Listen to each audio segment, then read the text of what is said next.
This is the Dope Black Dad podcast. My name is Marvin Harrison. Today I am joined by Shada, Nee, and Michael. It's a very interesting time for all. We have seen this week that the protesting has continued from last week. This week has been a very emotional time. There's been a lot of reflection in terms of what the actual world we have been living in versus the one we want to be living in. I've seen firsthand. I think I've been apologized by white people on probably at least 12 different occasions. We're seeing an unprecedented access into how the world has been working. Why isn't it been working for us? And we're seeing things change. And some of these things are small, but they're interesting. People are tackling the current structure without us having to do the full heavy lifting. So in my mind, a match has been lit in the minds of many people. Looking back at the protests, you will see that they have been the most diverse protests that I've ever seen. That's in the US and across here. I've never seen so many people. In fact, there was one point where I was struggling to find the actual black people in the Black March, which is also interesting, but it's a sign of where we are trying to get. I think the biggest challenge is now is that this question mark about how can you as an ally be enrolled and work with the black community to improve the outcome. So today I have been joined with my wonderful colleagues, friends, and colleagues, that's probably just friends, let's call it all friends, we're all friends. And I really want to know, what can white people do to help improve the outcomes of black families? Who would like to go first?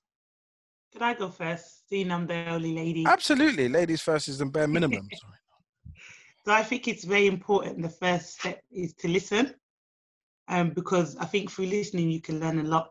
And recently I was on kind of a similar call like this with a group of nannies. There was white and black nannies. And the white nannies just listened to our stories. And a lot of them were actually quite shocked at the amount of things that we had gone through as black nannies. They were just oblivious to it.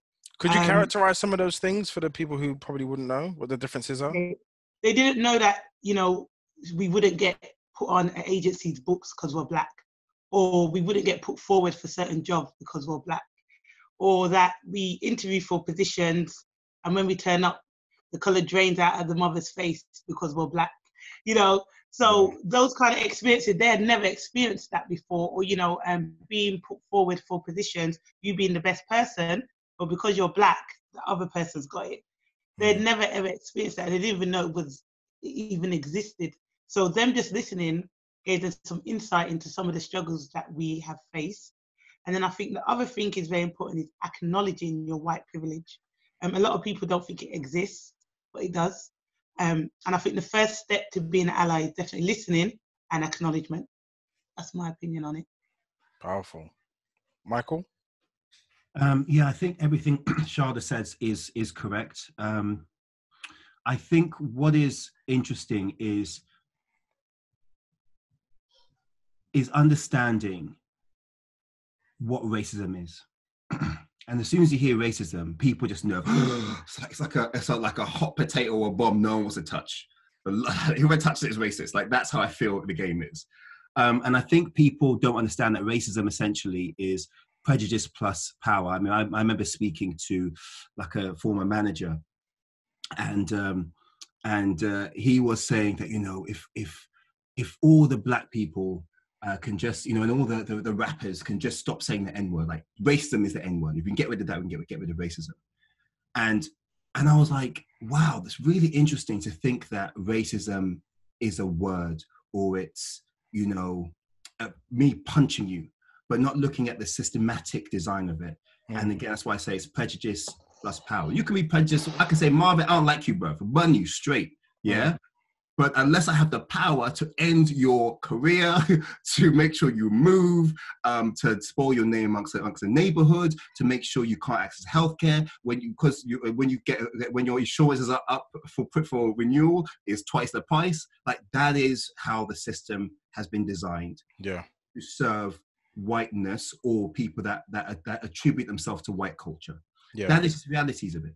So I think the first thing is to understand that, really sort of look at racism and look introspectively, thinking, okay, if this is what it is, have I got an opportunity to create opportunities for people that don't look like me? So actually equality. So I think it's about understanding racism. I think it's about being proactive in giving people the game of navigating the white system.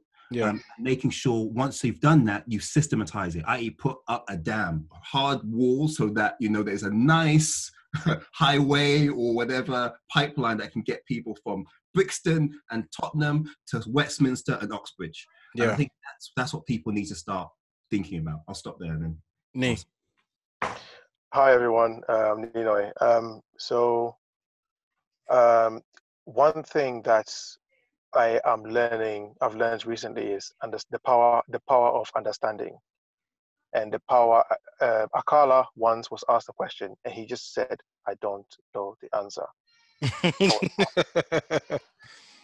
That was powerful. And it's okay not to know something. It's okay not to understand something. But I've realized, even in my own job now, that just understanding just gives me the confidence that I can achieve so much. So to put that on our white colleagues and peers and friends and unfortunately foes, understand when we say white privilege, white or the benefits, quote unquote, of being white, is not an attack per se. Just understand it. We can't change it. Understand it. See the color, see the black, see the brown. Just see it. And then understand what you can do, your little marginal gains that you can do. Nobody is trying to take the rug from under your feet. We just want our own rug. So, and then I've also realized, I've also stopped myself from getting triggered. Racism, as you said, is the power to make the power to literally inflict pain or resistance on the group of people. So it's economics. So again, what can we do to strengthen our economic progress? How can we start acquiring assets? And that's when we will start respecting ourselves, and that's when we will also have the confidence to make. We'll have the please pardon me if I'm not speaking particularly clearly, but we will have group buying, if you like, the group buying power to do things. So I think we need to start by doing marginal gains, and finally, we need to start seeing how we can become Uncle Phils and Aunt Vibs. I think, and I'm with you. I think where we regularly disconnect on the conversation is that there's a work stream for us, like things we need to do to improve our own outcomes, and many of us are doing the work, and many organizations are doing the work. And then there's the work streams of what do we need to do collectively as society, as humanity, as British people, whatever the context it is in terms of we're being unified. And in that work stream, there is something for non-Black people to enroll in. And I think sometimes we conflate the two things. Like, we want non-Black people to be involved in our economic empowerment, and there's no reason, benefit, selfishly for them to want to do that, which is where we're asking, are we asking them the wrong things? No, I think asking for understanding and acknowledgement, you're not asking them the wrong thing. But at the same time, I think it says a lot when you support and come together as a unit. It's just like my nanny friends that are not Black, they've been like, what kind of, like, can I donate to something, or like, can you tell me some books that I can read to kids, or so just actively showing that they want to make a change can make a big difference. Yeah. Do you know what? It's hard. So I think we are asking. I think they're two separate requests. I'm actually creating a resource for white allyship and Black action, and they're two separate things that need to be done. But one thing I think that white people can do is understand themselves. Because if the shoe was on the other foot, I mean, let me give you an example. You'll sit on the train when we could sit on the train and read the Metro, and one of a Black boy is caught up in violence, and they'll say aspiring rapper killed, and often the picture will be of him, of a Twitter picture of him doing some nonsense, but actually there's another picture of him in a school uniform, and he appears to be human, you know what I'm saying, like civilized. And there is this narrative given to Black people that we are violent, we are over-sexualized, all this kind of stuff. Now, if we were to put the shoe on the other foot and look at European history and seeing how bloody, how domineering, how barbaric the system has been on the world. I mean, it's not racist. I mean, just read any European book. And I think that is the thing. I think white people need to understand that a system exists, acknowledge the system exists. Ultimately, they won. And this is why people are speaking English in Africa and speaking English in India. Do you see what I'm saying? And I think that being able to understand the impact of winning on other communities in a time when we have said, actually, we're going to strive towards world equality, world peace, human rights.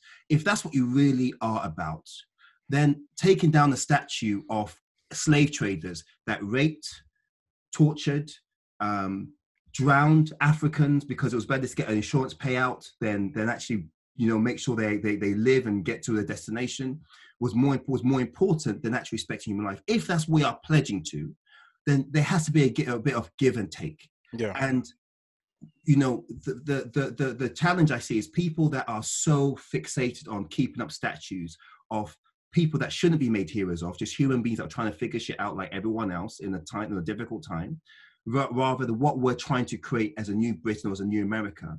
If we want to create this new America, a new Britain, then we need to have new heroes. And I think white people need to be the people that take that mantle on, take that burden and say, okay, we want to have an equal world. Let's create new heroes. Let's create new symbols of equality.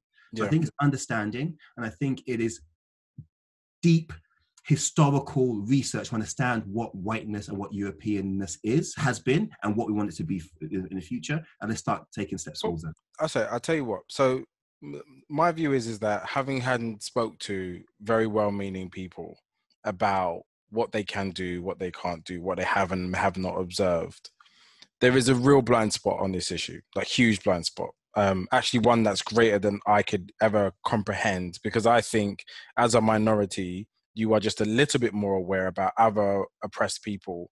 So when women are like, something's up, I'm already in listening mode because I understand that something's always up. So it's like, what's up for you? Whereas like, if you are the default and you exist and you wake up and your biggest challenge is, I don't know, your friend said something not nice about you, and that's the thing that's really like center of your universe right now, or the life that you created doesn't work. And I would also invite this idea as well, that just because you're white, doesn't mean that nothing bothers you. 100%. Quite often, the world or the life that people build in this idea of Britishness or capitalism, it doesn't work for many people. I think the only thing that brings certain people some sort of joy or sanity is that there's someone else worse than them, which is usually an us or a version of us. And so that's what keeps the layers in order. But fundamentally, their lives don't work either. And so at the point when you're talking to a hurt person, you look at people who probably Tommy Robinson was going to be calling upon. Many of those people could have lived next to us. And if you just try to, I'm not excusing it, I'm just saying if you humanize their experience from a perspective of their life doesn't work either, they're not in a position to hear that your life doesn't work. And so then it becomes a discussion of who's more hurt between the two of us. If we want to enroll somebody in, it should be an invitation based on a very clear idea. And the invitation is, we think that actually we can rebuild Britain under new ideas, okay, that we can design together. Let's get round the table. What is it that you do? You're a cabbie, right? So you vote London Mayor, that matters to you, right? You're involved in transport issues, right? Cool. I'm going to help you with your thing. What else have you got going on? Because that affects my people too. We need to figure out how BAME and London taxis can work together, and Uber can work together. Just like sharing the resource and the ideas, and then we're both now concerned about something together. So enrolling people into the issue doesn't always have to be about race, is a method for growth. I'm not sure if standing on the other side of the fence is workable. Not about being right, because it's right, but I don't know if it's workable. I agree, and I always say start. You have to go to people. You have to meet people where they're at. And I think one of the first, the amount of WhatsApp messages I've had of white people apologizing to me, I'm like, first of all, don't apologize. Don't apologize. you are exactly where you need to be at this moment. Mm. Yeah. That is so critical. And I said, listen, race is so complicated. I had to go and seek, therapeutic help to understand race and my experience being a Black person in both complete abject poverty and also in wealth. And then also looking at from really Black spaces in Africa to white spaces in Europe and trying to navigate that and the pressures of trying to be literally having to hold Blackness on my shoulders to be the good representation all the time. So I understand white guilt. What I'm saying is that we have to make them feel secure that, listen, you're going to make mistakes. You're going to say people are colored. In South Africa, it might work, not here. You're going to make mistakes. It's okay to make mistakes. But what I ask of you is, I'm trying to enroll you to say, this idea of better the devil you know now, i.e., let's keep the status quo where I'm middle class and I can have my little white dog and my garden and my wife and my car, and I'll maybe go on one march for climate change a year. That is not going to really make a radical change what we need to see now to make a better world for you and for me and the entire human race. Now, I think... Did you just say a song? Michael Jackson. Oh. I'm checking everything you say now against song lyrics going forward. I couldn't let it go. Next up is Biggie. Go on. Dun, dun, dun. Anyway. But what I'm saying is, for me, I think enrollment is a better future, but also us to create a safe space for them to mess up. All I do ask is humility. That's the key thing. If you come with humility, and there's so many lectures by Dr. Robin DiAngelo on who wrote White Fragility, Dr. Carol Anderson, who did White Rage. Humility is critical. But what I will not stand for is every time I give you my experience, you try and nitpick it and tell me, where is the racism? Because you know what I'm saying? I know why I wear ties. Yeah. I know that when I wear ties, I'm less likely to be stopped by the police.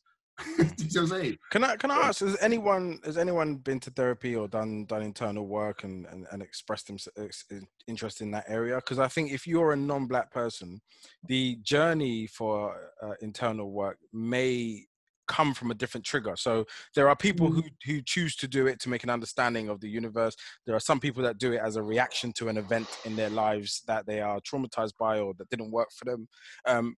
Different things bring you to the table, but for many, you probably haven't had to question your complete existence outside of an actual event that may have triggered that. Whereas I feel like for most of us, we're all sitting there being like, if this is the existence, what's the point? So how does it work? And so we end up all at the same table at some point for some reason, like asking that question. Could you tell us a bit more about what that is and what triggered you to go into that journey and what the experience is of really digging into to find that humility and approach to lovingness? Myself? Yourself? Oh, sorry, just Shada, sorry. Yeah.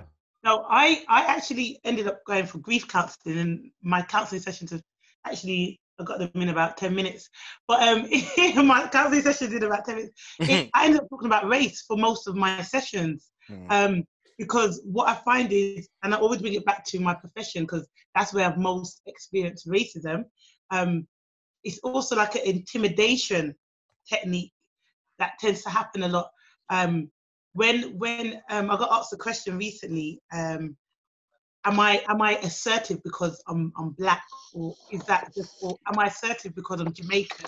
And I was just thinking, well, no, I'm assertive because I'm me.